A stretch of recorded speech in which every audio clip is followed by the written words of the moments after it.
Hey, everybody, it's Mike from the Mike Wagner Show, powered by Sonic Web Studios and brought to you by official sponsor of the Mike Wagner Show, international warring author Mia Mulson's The Missing, available on Amazon and paperback and ebook. We're here with a terrific gentleman who's a singer-songwriter who grew up outside New York City.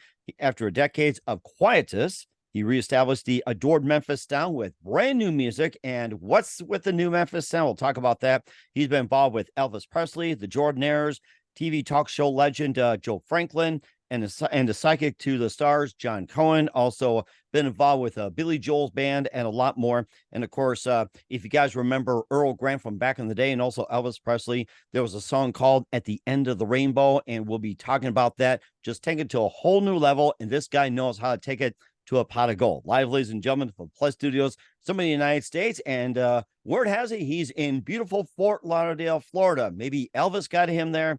Maybe one of the psychic to the stars led him. Maybe it's Elvis. Maybe it's Billy. Maybe it's Joel. But we'll see what happens. We'll talk about his latest At the End of the Rainbow, recreating the Memphis sound. Also, a lot more interesting music out there. Ladies and gentlemen, the multi-talented John Krondes. John, good morning, good afternoon, good evening. Thanks for joining us today. Good morning, Mike. Whichever it is, I know one of my favorite songs was "It's 5 o'clock somewhere," and wherever it is or what time it is outside the world where everybody's listening, thank you for having us, and thank you, Mike, for having me on your show.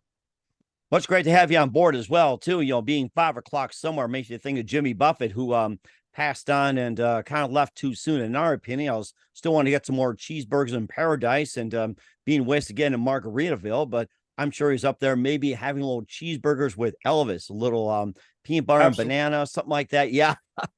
He's up in rock and roll heaven. I love Jimmy Buffett. And actually, speaking of him, we have a release coming up in about 6 months for this coming summer, 2024, a song called Summer Souvenirs. And my father, Jimmy Krondes, wrote with Paul Evans. That was originally pitched to Elvis to record. And he died too soon before he could record it.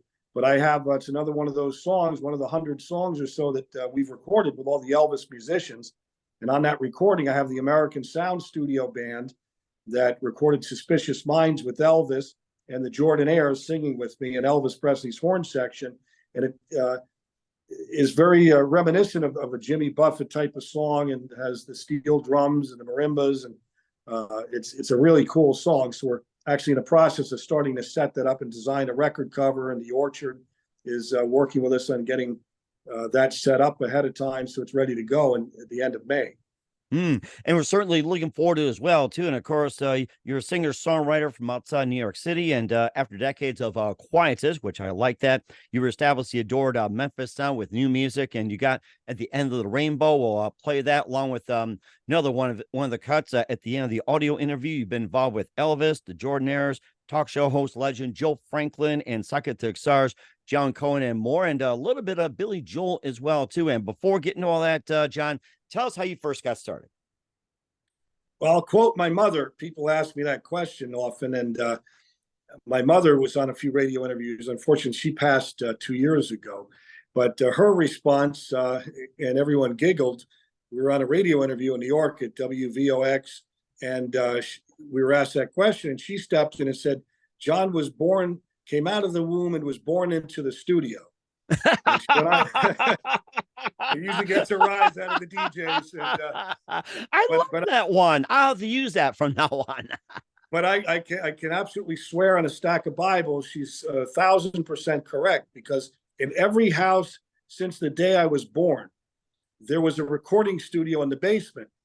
And my mother went on to further explain that, I would cry and scream and, and yell as a youngster, and she would bring me down in the basement into the recording studio, and my father was producing and making records, and I would just go silent and love every minute of it, and that would calm me down. And it's still that way today. The music calms the most savage beast, and I guess that's what happened to me. That is rather interesting. Maybe my parents should have done that. Just put me down in a recording studio. That way, keep quiet. I think every parent should do that. Just build a little recording studio for the kids. If they have temper tantrums, just put them down there and let them be in a recording studio. I think that's a great way to do it. So absolutely. The music calmed me down and watching. And I guess I took all that stuff in from day one when I was a few weeks old, and it continued and never stopped. And certainly does as well too. And what was that one precise moment that simply said it was cemented in your head? This is what I'm gonna do for good. Okay, Well, I John, are you remember at a with us very here? young age, I thought. my Oh, I father, thought you froze. I'm sorry. Go ahead. I may freeze once in a while as I'm trying to stay healthy and stay young. I have to drink some more lemonade and orange juice. But I remember at a very young age, at 7 years old, my father had me audition for these songs that were made about the cartoon characters from Harvey Comics. Oh And yes, I remember those. yes, and my father wrote a couple of those songs and got involved in it. They sold millions of copies. And I ended up being the voice singing the song Baby Huey, the baby Oh giant. yeah, baby Huey. Yes. Gee, that's And logical. I was actually, believe it or not, I was 7 years old, and that was my first commercial recording. And it's popped up on YouTube. There's some outfit that's put some of those Harvey Comic songs on YouTube. And if you go look for John Krondes, Baby Huey, Harvey Comics, you can hear my song. That is my first interesting. You experience. sang the Baby Huey song. I'm gonna have to look it up when we get done with it, and I'll have to pull out the Baby Huey videos or something, or watch Casper at the same time. That's great. Fantastic. Oh, it But does. my father was making records and hit records and writing hit songs, and I met a lot of great people from the time I was a very, very young kid, 5, 6, 7 years old.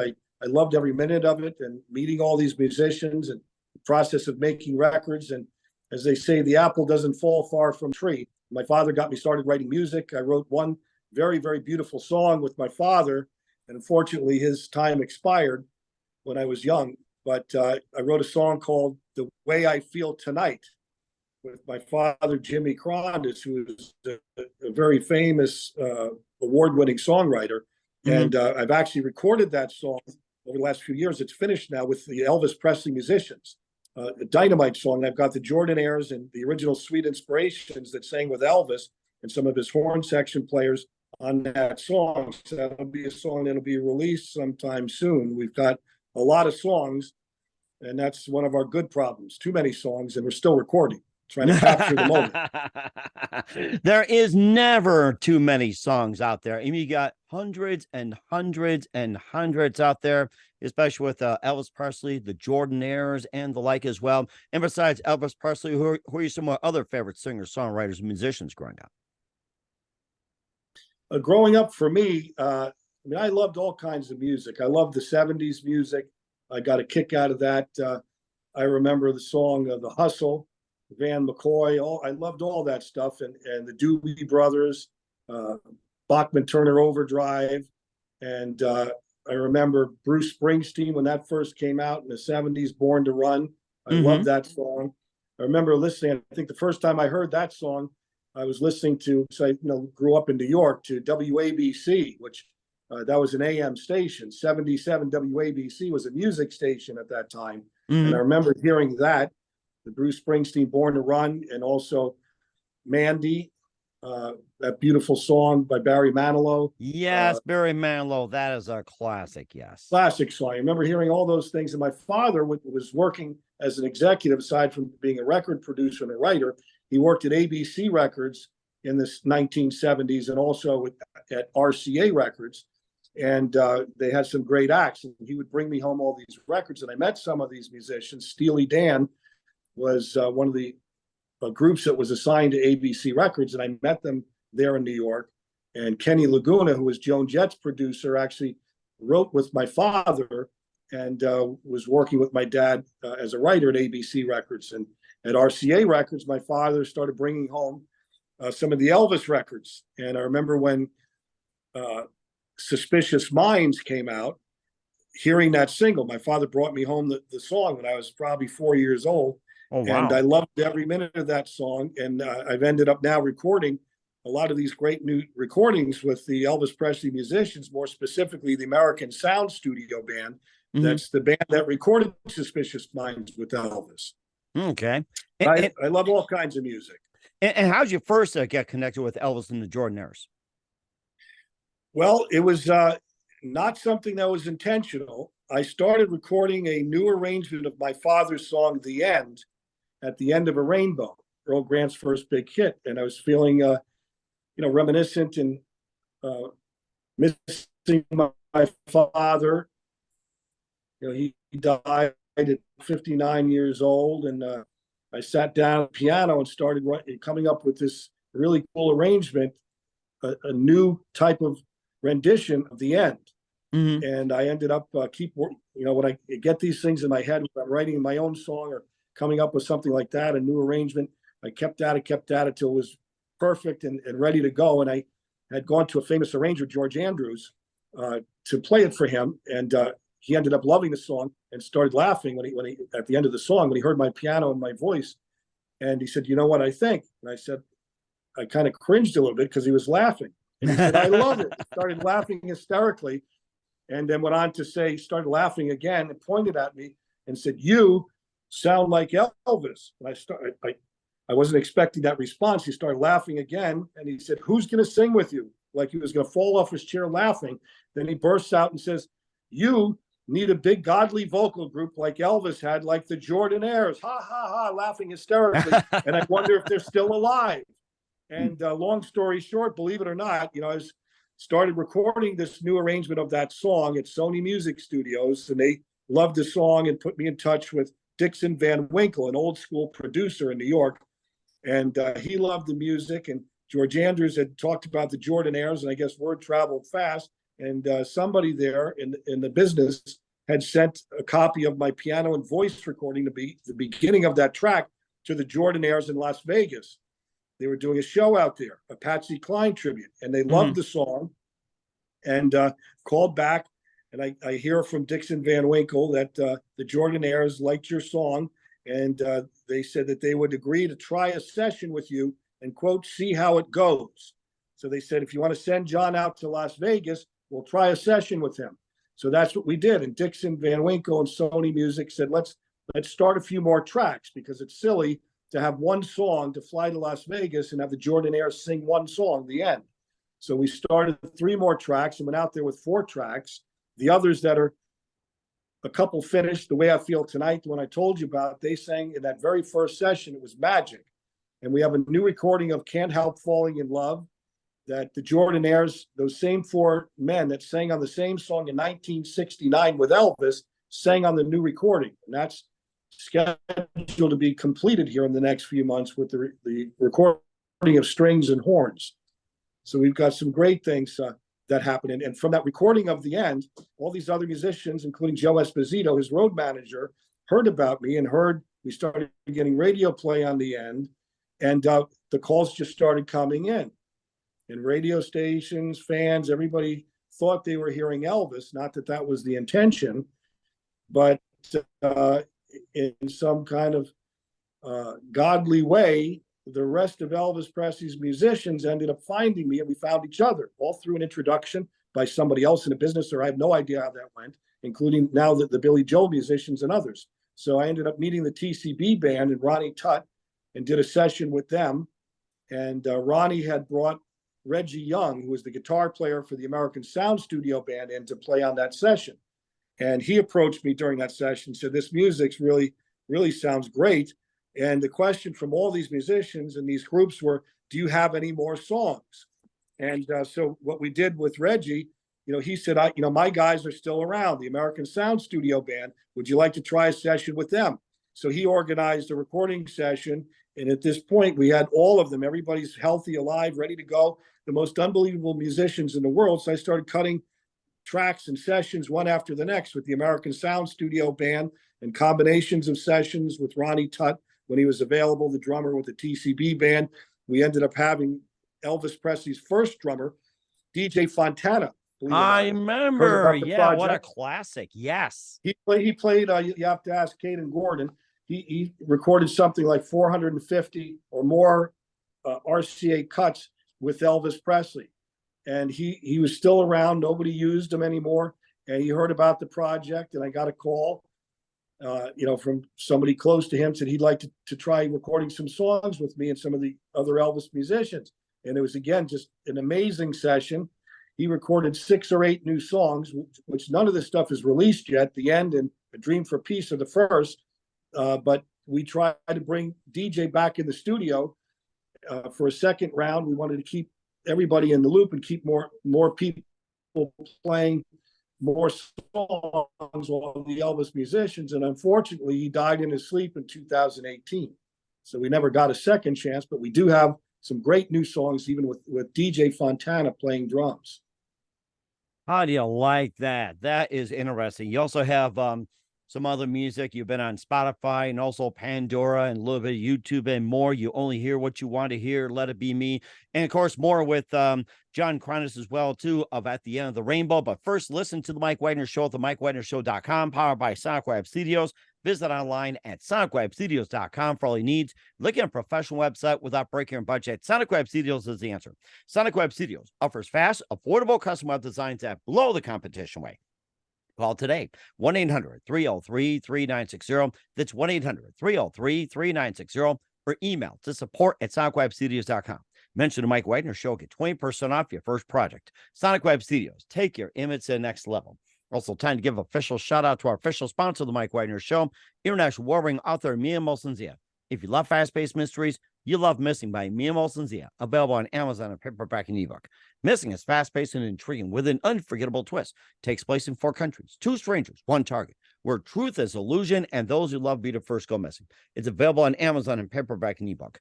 Missing by Mia Molson-Zia has got great reviews. And Eve 11 enjoys by Howard celebrities, including Joanna Cassie, Forbes Riley, and Nails. So grab your copy today for Goes Missing by Mia Molson-Zia, available on Amazon. Also, check out the Mike Wagner Show at the MikeWagnerShow.com on over 40 podcast platforms. Heard in 100 countries, including Facebook, SoundCloud, Spreaker, Spotify, iHeartRadio, Apple Music, Odyssey, BitChute, Rumble, YouTube. Make sure you subscribe. Also on Pandora, Buzzsprout, and tune in and more. And make sure you take us with you on any mobile device. Follow us on LinkedIn, Twitter, Instagram, TikTok, Facebook, and more. And for great gift ideas, go to Amazon.com. Check out the Mike Wagner Show podcast year-round. T-shirts, pop sockets, throw pillows, tote bags, hoodies. Makes great gifts 24/7. Go to Amazon.com. Check out the Mike Wagner Show podcast. And for more great gift ideas, go to Amazon.com/Mia Molson-Zia for great books like Missing, Once, and Wrinkles. Also T-shirts, pop sockets, hoodies, phone cases, and more. Amazon.com/Mia Molson-Zia. Check it out today and support the Mike Wagner Show on Anchor FM, PayPal, and the MikeWagnerShow.com. We're here with the amazing singer-songwriter from outside New York City, John Krondes, here on the Mike Wagner Show. And of course, his dad is, Jimmy Krondes, an award-winning songwriter, musician, singer, and just about everything else. And of course, decades of quietus. You reestablished the adored Memphis sound with new music and decades of quietus. I've never heard that term before. I love it. That's a great word, whoever came up with that one. But it's absolutely true. The Elvis musicians, there was no new music. Many experts and fans, longed to hear the Memphis sound again. And basically, they called August 16th, 1977, the day the music died. The day Elvis died, the world believed that they'd never hear this music again, or music that died with Elvis. And as soon as I did that first recording session with the Jordanaires and they recorded and sang The End with me, it was like that magical Memphis sound. People in the studio gasped, the engineer, the media people, there was a few industry people there. This happened from day one in every song we've been recording since. And the more musicians that played with Elvis that would come into the studio and get together as a nucleus and play new music. And then the singers that sang with Elvis in the horn section and all these beautiful, incredibly talented people would come back together as this thing kept getting rolling and starting new music. It was the most undescribable feeling. And others would walk, including the musicians that played with Elvis, would walk into the studio and gasp. Their jaws would drop and they hear the songs being created on the loudspeakers and say, "Oh my God, Elvis is in the room." And he never left the building, by the way. He never left the building. Never left the building. He's still here. And I'm a believer. Most of the musicians and the Jordanaires and even fast forward, Liberty DeVito, who's just joined the project a few months ago, who was Billy Joel's drummer of 30 years, blessed himself 3 times in front of the microphone. And before he started playing the first song, said, "Ronnie Tutt and DJ Fontana, both of Elvis's drummers that are recently deceased, he said, "This is for you." And he explained and put it on the mic and told everybody in the studio, "I'm not here to replace Ronnie Tutt. I can't. He's a legend." And DJ Fontana. Unfortunately, they're not here. They've passed the torch. All these musicians, including Liberty, who just started the project, felt this was such an important project that they were picked, that they were chosen, that this was a calling from rock and roll heaven. And that's how he described it. That's how I believe it. That's how Joe Esposito, Elvis's best friend, believed it when he got brought into this project and heard the first recording and spent the rest of his life, the last 10 years of his life, starting new recordings and building this project to where it is now. Mm-hmm. And certainly did too. Of course, you had over 100 songs gathered, recordings, and everything. And I'm gonna throw this out to you. Of course, I know we ask what's your favorite song. What are your top 5 or top 10 Elvis songs? Your favorites? I would say one of my favorite songs is "Burning Love," which is the TCB band. You know, that's a great song. And "Suspicious Minds," and that's the band that's playing on a number of my songs. One that's on the radio right now, "A Dream for Peace," which is a medley of the song "If I Can Dream" that Elvis sang in a '68 comeback special, along with the beautiful classical "Dream." And that's the American Sound Studio band that recorded "Suspicious Minds" with Elvis. And as a little kid, before I even dreamed of meeting any of these people, that was one of my favorite songs. I also loved "Can't Help Falling in Love," which through this association with the Jordanaires and my first session with them, that's one of the new songs we started recording, which is just about finished now. And we've got a lot of other Elvis musicians on there. I mean, there's just so many of them. And "My Way," I mean, I loved that song to begin with. And Elvis loved that song because of Frank Sinatra, who made that song popular. And Elvis sang it, never really recorded it, but sang it in all his shows till the day he died. And that's another one of these special songs that Joe Esposito, when he took hold and became the head of this project, asked us to record. He said, "I want a new recording of certain songs, My Way being one of them, and If I Can Dream." And as he explained, that when this project gets rolling and the world hears about this and starts hearing the music and the fans, this will be bigger than life and they're going to love it. And it's important that we record over again and make new arrangements, new recordings of certain key songs that were Elvis's favorite songs, important songs for Elvis, and songs that fans loved that Elvis recorded. That is interesting. And I think there's one song that came to my mind, one of my personal favorites, "Kentucky Rain." That's a great song too. I mean, I don't think there's a bad one. That's also, by the way, the American Sound Studio band that did that song, "Kentucky Rain," "Don't Cry Daddy." There's a whole bunch of them that he recorded with that Elvis did with the American Sound Studio band, including "Suspicious Minds" in 1969 with the American Sound Studio band. And they were, at that time, historically, that was the hottest studio band in the country, in the United States. Wow. Between I think it was 1967 to 1972, they had, believe it or not, about 125 charted hits. And that's the band that's responsible and recorded Neil Diamond's biggest hit, "Sweet Caroline." B.J. Thomas had a great big hit called "Hooked on a Feeling." Mm-hmm. That's the American Sound Studio band. Wow. That is something. I have to hire those guys for my next project. I don't know what I'm going to sing, but I like to hire them. So I'd like to too. The problem is that all of them are gone now, except for the drummer, Gene Crispin, who fell off a ladder a year or two ago and can't really play anymore. Very sad. But that's one of the things that's really driving this project, and we're getting so much interest. And the comments from music industry executives and radio stations is that they can't believe who's actually on these records that the promoters are sending out to play on the radio from me. This Memphis rock music is actually all the original musicians and singers that played with Elvis Presley. And I couldn't, if Bill Gates gave me $1 billion, I couldn't get another recording session and bring back the American Sound Studio band or the TCB band. You know, a lot of these people are gone, unfortunately, but there's still a few of these great players left, like Bobby Ogden, who looks great, looks healthy, looks young, And he was one of Elvis's piano players and keyboard players up to his very last concert in June of 1977. He's still cutting new tracks with me, and Wow. great musicians. And certainly as well, too. And of course, you also have a couple of that we also need to mention. You only hear what you want to hear, and also Let It Be Me. And tell us more about those.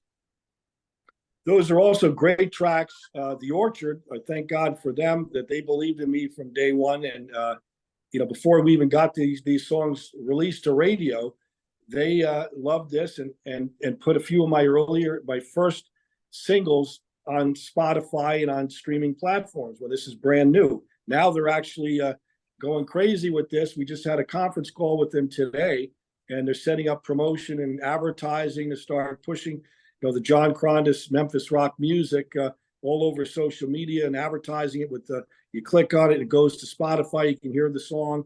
But those are great songs. All the first things I did, Let It Be Me, actually is a song that was produced with me by Gene Kennedy, one of my first managers. He heard about me actually through The End. Like you knew the history of this. Gene Kennedy had called me and heard about me through my recording of The End with the Jordanaires, and went on to explain that he's always loved that song, and he's a record producer. And he said, I produced a country version, he was explaining to me, of The End by Jerry Wallace, who was a noted singer, a country singer. And of course, I remembered it very well. My father won an award. That song climbed the country charts, topped the country charts in 1979. My father won an award for that recording with Jerry Wallace at The End. So long story short, Gene Kennedy started cutting tracks with me. And as this started going, and I had the Jordanaires in place. And he's another one that used Gene Chrisman, the drummer that played with the American Sound Studio Band. He ended up getting an arranger, Buddy Spiker, who arranged the strings on Let It Be Me on my recording. And he worked with Elvis. He came in and started explaining to me. I didn't know any of these things or who these people were, but he actually had done some string recordings and played on some of Elvis's records. And he did an absolutely beautiful arrangement on Let It Be Me. The song You Only Want to Hear What You Want to Hear was written by Paul Evans, who I was introduced to, who actually wrote with my father before I was born.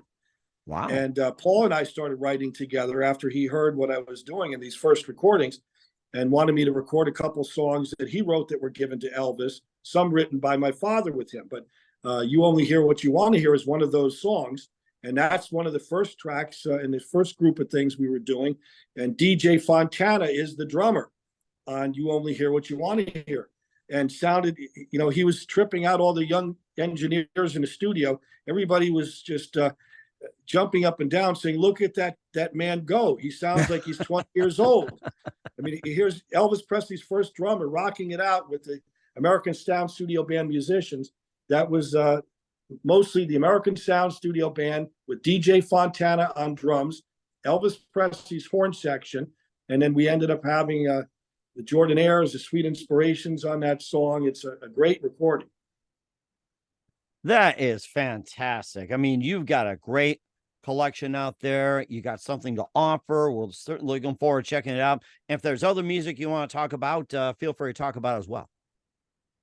Absolutely. Well, right now, I mean, we're going as fast as possible, recording. Not that we need any more songs. My arranger, George Andrews, yells at me, says, stop recording more songs. Let's finish what we have. We got so many songs that there's still songs, being finished with the strings and horns to complete them. We've got about 14 on the deck right now. There's many more, but we have a number of songs that are finished. So there'll be plenty of songs coming out. But this is a mission to me, just like Ronnie Tutt and DJ Fontana and the Jordanaires. All these people that came into this project felt that this was a calling. And to me, this is a mission. It's a rock and roll mission. However, I came in the middle of this, and this was gifted upon me, or God in rock and roll heaven called on me to do this. This is my life. And I'm making new music as fast and furiously as possible so that we can continue this, and generations to come will be able to hear a lot of these new recordings. And the blessing of this is, as some of these people have unfortunately passed, we've got some of the world's greatest players that have become attracted to this and become interested. to be part of the Elvis hit-making team with John Krondes and making more of this great Memphis rock music. So that's the plan. And certainly the plans are indeed, and they're all aligned with the stars. And who is responsible for this in the amazing career of John Krondes? We'll find out just 1 minute. You listen to The Mike Wagner Show at the MikeWagnerShow.com, powered by Sonic Web Studios, and brought to you by our official sponsor of The Mike Wagner Show, international warring author Mia Molson's They're Missing. We'll be back with you, multi-talented singer-songwriter from outside New York City, John Krondes, after this timeout. We're back, amazing multi-talented John Krondes here on the Mike Wagner Show. We'll be playing at the end of the Rainbow and some of his music at the end of the audio interview. And it seems like a lot of things have really fallen into place. And of course, you know, the stars are aligned and everything else, and everything all comes together thanks to a wonderful person named John Cohen. Tell us more about that. John Cohen. It's actually Cohen. Cohen, got it. Okay. He's reprimanded me because a couple DJs called him Cohen, and I didn't know this, but as he explained to me, he's Irish, and Right. Cohen or Cohen is a Jewish version of the name. Cohen with an A, as it's pronounced, is Irish. So you know, I have to be careful that I properly. So he's proud of me and you and everyone listening. The proper pronunciation, but John Cohen is a very famous psychic, and actually he met me on when I had sang before any of this came about. I sang a song when I was a teenager on the Joe Franklin show, and Joe Franklin and my father knew each other, and when The End first got recorded and I finished that recording, Joe Franklin claimed to be one of the first radio stations, or the first radio station, to play my song, The End, with the Jordanaires. Wow. And he had, aside from his TV show, the Joe Franklin Show, great TV show host, one of the longest running shows. He also had a radio show on WOR radio in New York, a show called Memory Lane. And he called me in and interviewed me on his radio show as well, and played The End, and told the audience that not only do I claim to be the first station in New York and in the country to play your song, The End, with the Jordanaires, but I proudly will say that I was the first station to play Earl Grant's version of The End in 1950. I like That's that. how far back Joe Franklin goes, and knew my father and his music dating back to 1958 when this all started.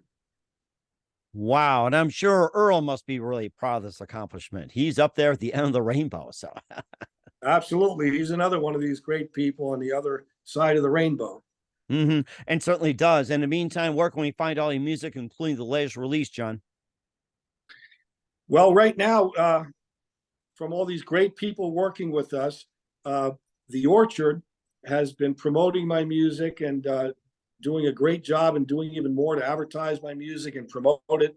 They're putting together ads to advertise all over social media, but they have my song on a few of these earlier songs on Spotify and Tidal and YouTube, all the popular streaming services. Hard to keep up with them all, but the Orchard has done great stuff with Spotify. We're getting a buzz there and getting a lot of listeners and new streams. So definitely check out John Krondes as an artist on Spotify. There's all these songs that you're referring to. The first few songs that we finished and that the Orchard has put out there is on Spotify.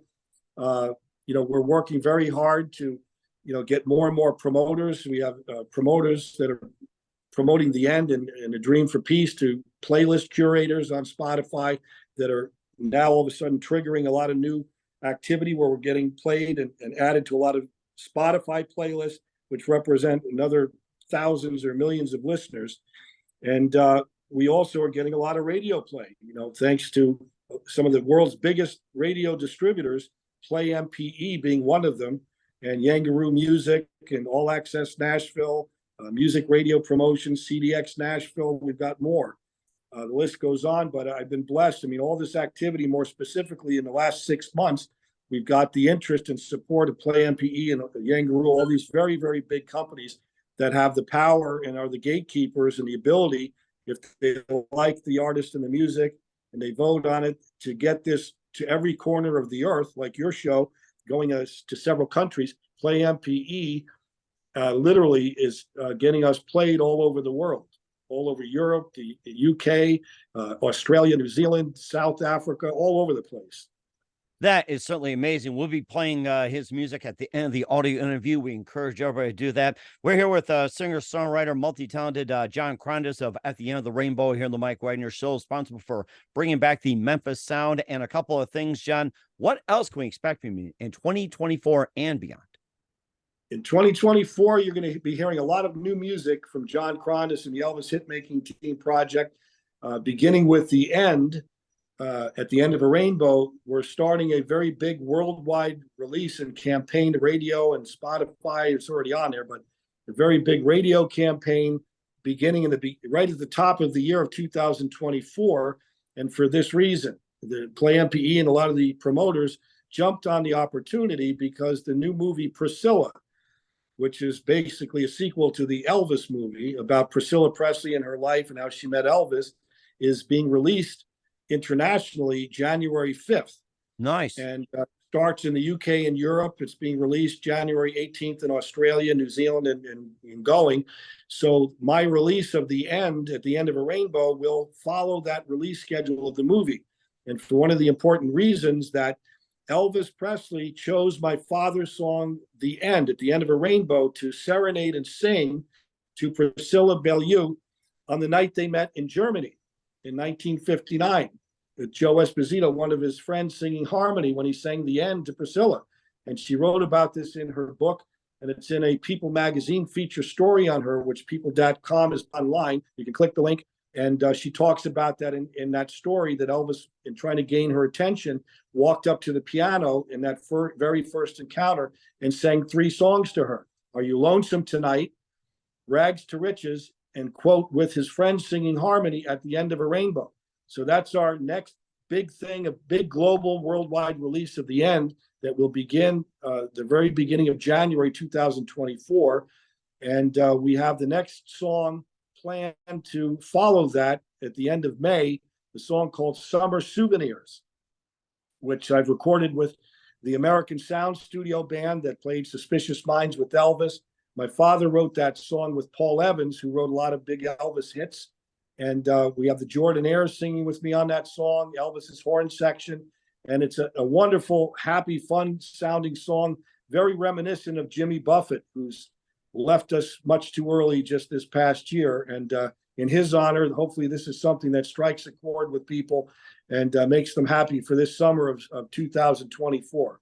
That's immediate playlist for us. And certainly having little cheeseburgers in paradise while getting wasted away in Margaritaville. I'm sure he's doing that up there with Elvis. So oh, absolutely. Absolutely. That's a great thing. And John, just a couple of things as well, too. Who do you consider biggest influence in your career?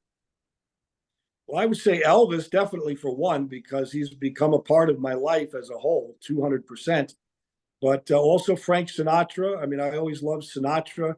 And like Elvis did and found the song My Way, I always loved the rendition of My Way, which Frank Sinatra started that song. And there's another song actually that I've recorded that will be released soon. We're putting the strings and horns on, the song called It's Impossible.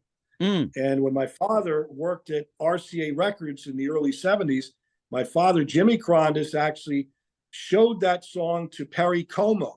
Wow. Which ended up being his big hit. And that's the song that made him and kept him going, was It's Impossible. And I've always loved that recording. And Joe Esposito, when he met me, and he met my mother, Florence Krondes, she pitched him and said, let's record It's Impossible because of my father. My father won all kinds of awards. My father is the one who promoted that song with RCA Records and made it a hit. And Elvis Presley found that song much like he did with My Way because of Frank Sinatra. You know, Elvis loved that song, It's Impossible, and did that song. And Joe Esposito had wanted us to record that song as well. That's one of the last songs we started recording before he died in 2016.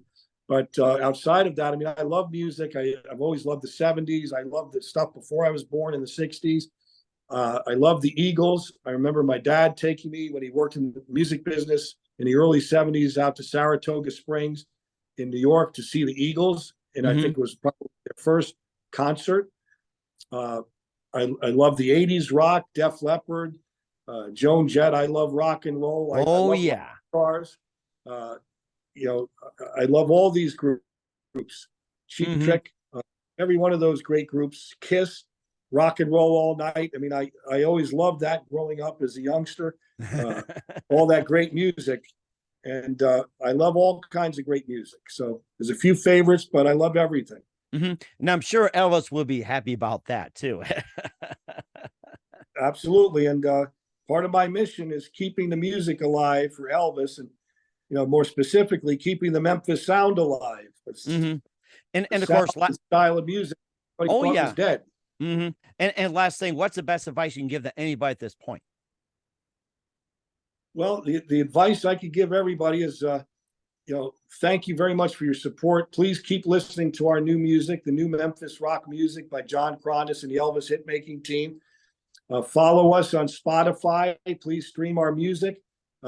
That's the fastest way to start hearing this music. The Orchard's providing this all over every important platform in the world. So the world is catching this. We're getting millions of plays and streams everywhere. And follow me on Instagram and the social media platforms, on Spotify. But if you follow the John Krondes Instagram page, all my social media platforms, they're all the same. Just look for John Krondes. As long as you don't mispronounce or misspell the name, you're there.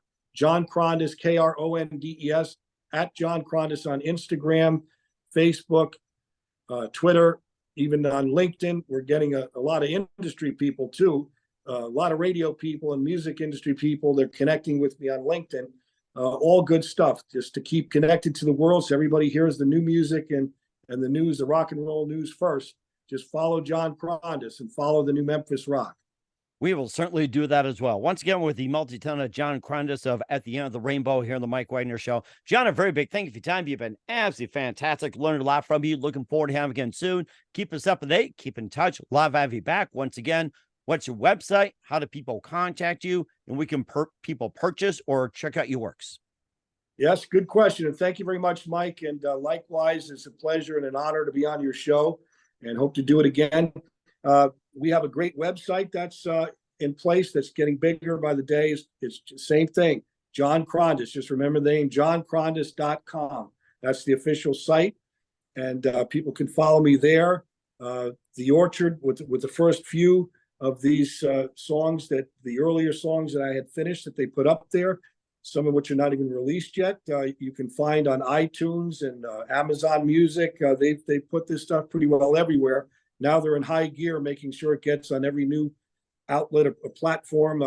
The Orchard's in charge of that, and Sony, who's partnered with the Orchard, it's really a blessing. We have some very big, great, important people in the business that are coming on board, helping to explode this and further and bring this music to the world.